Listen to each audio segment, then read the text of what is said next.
Hi, I'm Hazel, and today we're taking a look at 12 cool things that are coming to WoW in patch 8.0. So 8.0 is the upcoming Battle for Azeroth pre-patch, and we're expecting it pretty soon. Probably not on July the 4th, because that's the July the 4th, and that's like an America thing. But July the 11th is looking pretty good, with July the 18th being the second most likely bet. Some of these are pretty cool, while others may make you say not cool, but in any case, these are 12 of the biggest changes coming in 8.0. We're gonna start out with the least fun and then counter our way down to the coolest things, so prepare to start feeling kinda cranky and then hopefully feel better by the end. Number 12 is the item level squish. This has happened before and it is happening again. If you played WoW back in the Warlords of Draenor pre-patch, you will remember this debacle, and we're basically just having it happen all over again. Tuning is going to be kind of wonky for a couple of weeks, that's just expected. You and everything else is going to have way less health, your item level is going to be down probably below 250, and expect some things to one-shot you that really have no business one-shotting you until they've been fixed. If you're feeling really hurt in your heart that you're not doing 1,000,000 damage per second anymore, consider just switching to percentages on mob health and your health instead of exact numbers just for a little bit, and if those are still not going down as fast as you want to, then you can be mad. A lot of the item level squish tuning has been done with level 120 in mind, so the 110 couple of weeks of pre-patch is just a wonky, magical time, and we're all going to get through it together. Number 11 is the pet charm change. Starting in patch 8.0, your pet charms will not be pet charms, they will now be shiny pet charms, so on one hand they are shinier. But the downside of that is that you will no longer be able to use them to purchase quality or level upgrade stones. You will only be able to use shiny pet charms to purchase current and old pets and toys, the collectibles. The upgrade stones such as the ultimate battle training stone will be purchasable for polished pet charms, which you can get in BfA. So just make sure that you are periodically spending any of your existing pet charms just in case the patch catches you by surprise and you end up with like 8,000 of those things that you can't spend on anything that you don't already have.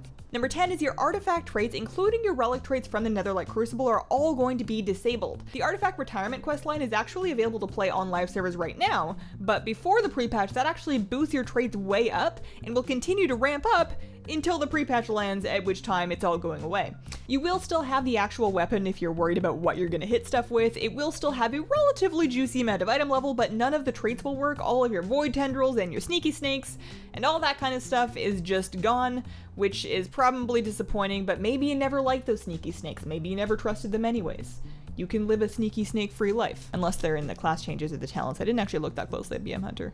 Number 9, speaking of class changes, there's going to be a ton of class changes. There are lots of talent swaps and new talents and talents being taken out, things that are being put on the GCD, and probably nothing really going off the GCD. It's mostly stuff moving on at the GCD. Some buttons are coming back, some buttons are leaving, and some buttons will do different things than they used to. If you log on in 8.0 and you're feeling a little lost, it's okay, because so is everybody else, and we're all gonna figure out how to press all of our buttons again together. Some spells are also getting new updated visual effects, including a lot of Warlock stuff and Shadow form, and Druid Bear form has a slightly new skeleton inside, so the animations are going to look a little different when you're walking and also hitting things with your bear paws. Number 8, personal loot is the only loot. Starting in 8.0, there is no more group loot, there is no more free-for-all, there is no more round robin.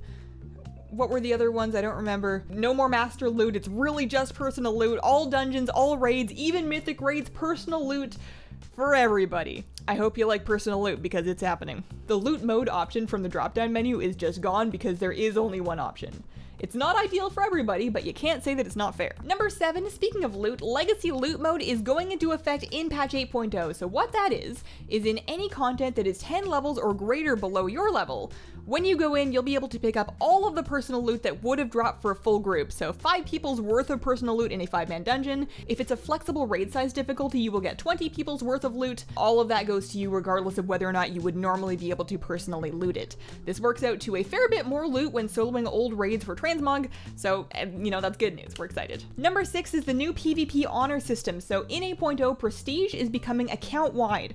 All of your honor levels from all of your characters will merge into one brand new Prestige level that will then be able to be progressed account-wide on any character. It's just one overall account level, just like it is in Overwatch, and also similar to Overwatch, they just keep going. It's not something that you're supposed to finish. I don't think that you can. Those levels just keep going and going and going, and there are only cosmetic rewards associated with that honor system, just cosmetic stuff. The earlier levels will have the same cosmetic rewards that we had from the Legion Prestige system, so if you don't have those yet, you'll be able to get them through the honor system, and then there are new cosmetic rewards for when you get higher up in honor levels, so you'll be able to start grinding away at that as soon as 8.0 hits.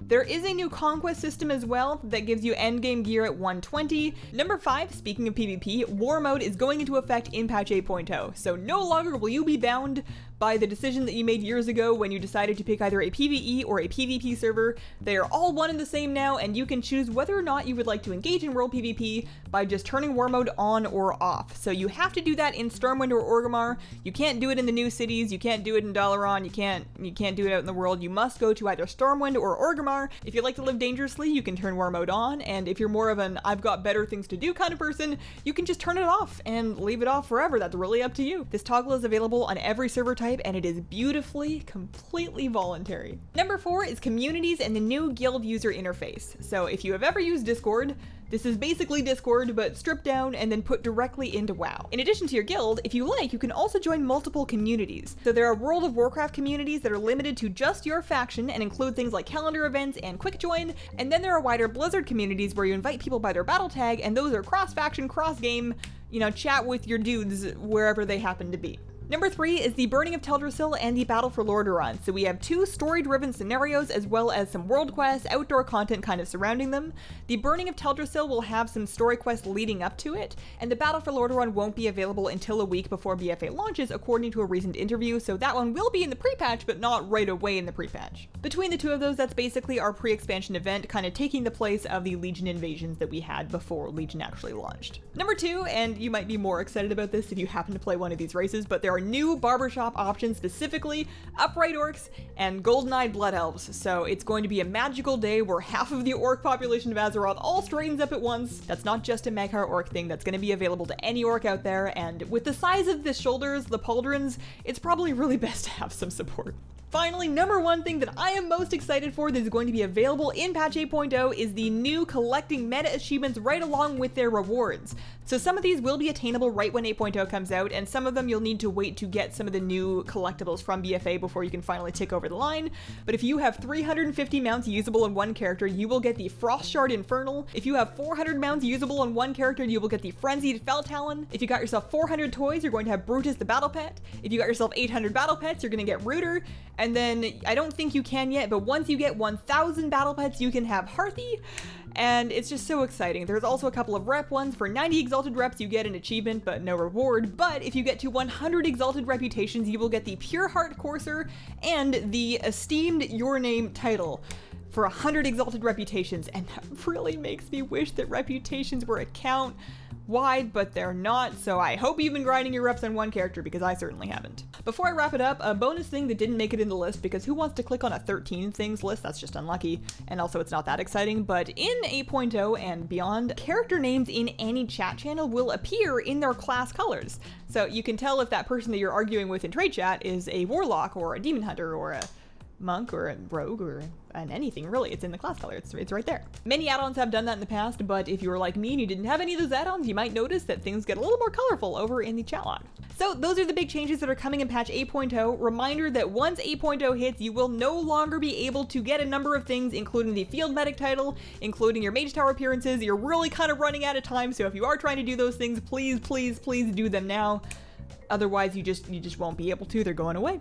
Thank you so much for watching. Let me know what you think. Like and subscribe to see more videos and WoW live streams here on YouTube from me, and I hope that you have a wonderful, wonderful day. Bye!